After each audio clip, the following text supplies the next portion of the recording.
school was named after him, which was for a very, very long time our only high school in the city of Jackson.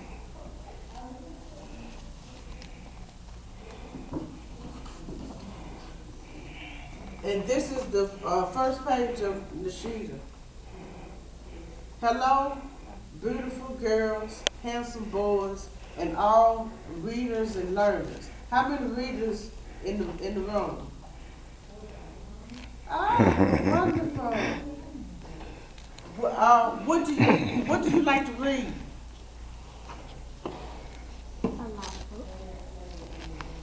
And what do you like to read? Who else at the end?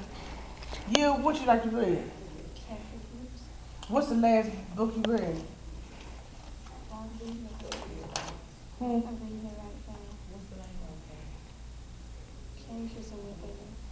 What did she say? Changes in the air.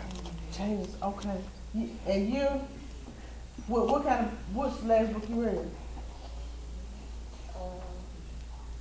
Shallow. Shallow. Oh yeah, and you? I think it was Danny the Rugrats, I think. Oh, okay.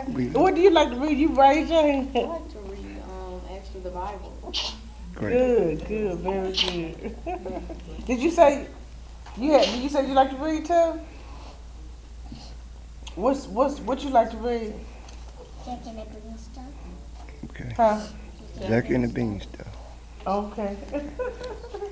All right. Put away your money. My name is Nashida.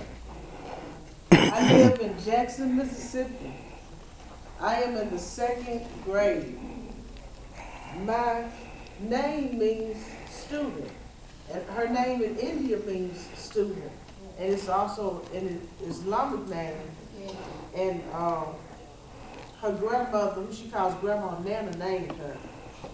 And the reason why I picked her name is because she's being raised by African American parents, but in their household, they read to her, and they have told her in the book that she will learn something every day, and their goal is to teach her about her culture and history.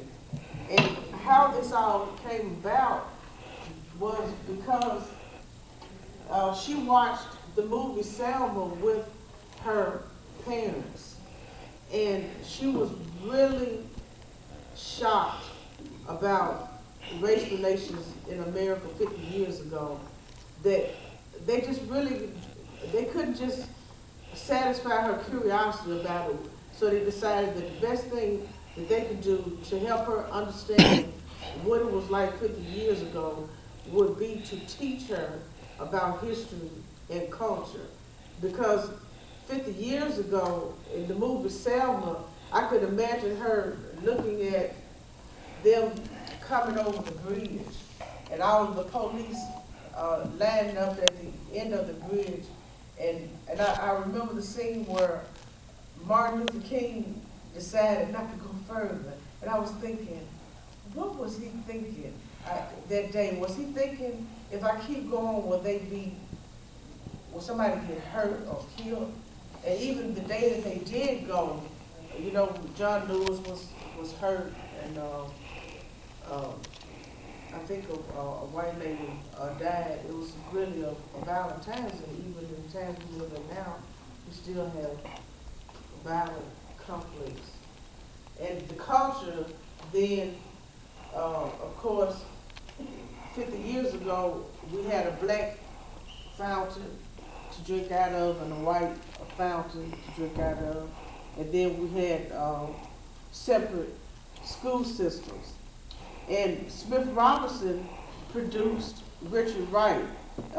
Any of you ladies ever read anything about Richard Wright? Blackboard. Yeah. You? Which one? Same one. Blackboard? And you too? When I was in school, Richard Wright was required reading. Were y'all educated in Clinton. Clinton?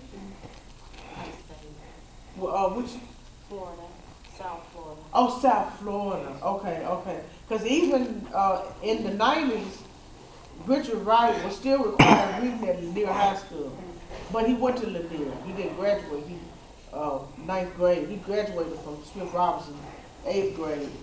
And he started writing before he graduated. He actually, his first piece was published in a black newspaper in 1925 when he was 14 or 15.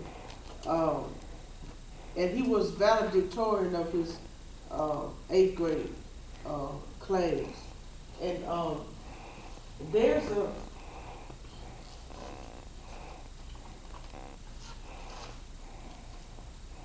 I'm going to read the page. A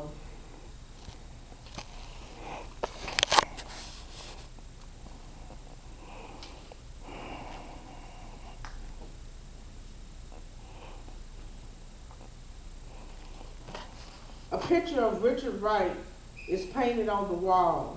He was the smartest student in school in 1925. When Richard was in the 8th grade, the Jackson Southern Register, a black newspaper on Fair Street, printed his short stories. His teachers were very proud of him. Now, 50 years ago, black children could not check out a book in the public library. We were under what you call separate but equal. And Jim Crow and segregation. So he grew up, he was a child 80 years ago.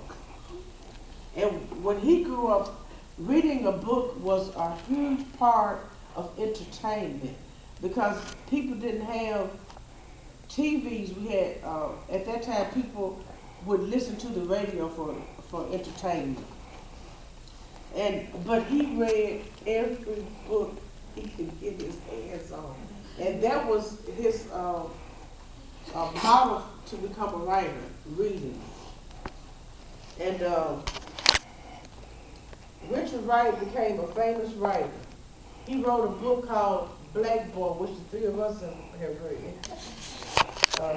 His book told Richard what it was like to be a black boy 80 years ago. Mama and Daddy read it in high school. They went to Calvary. He went to Calvary.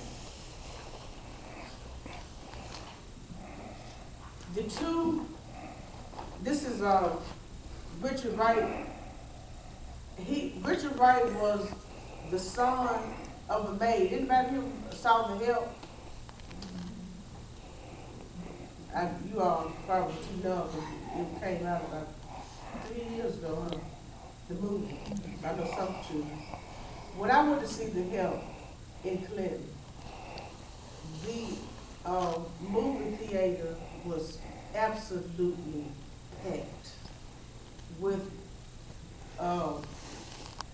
families, black families, white families. I mean, it was absolutely packed. And I think that was the first time that I usually, that I saw so much diversity for a film that was written about black people. But anyway, Richard Wright describes what it was like to be the son of a maid, because a lot of times the son of a maid 80 years ago was absolutely someone who was very, very poor because they made very, very low wages. The two black boys in the book, this is what she's describing. She's describing what her parents told her about the book. Often stood in the corner of the kitchen, watching their mother cook for a white family. They were hungry, standing in the corner, but they couldn't eat. They just had to stand there and be obedient and be still. They ate the scraps off the plates when the whites finished eating. Most days there was only bread left on the plates, sometimes a piece of meat.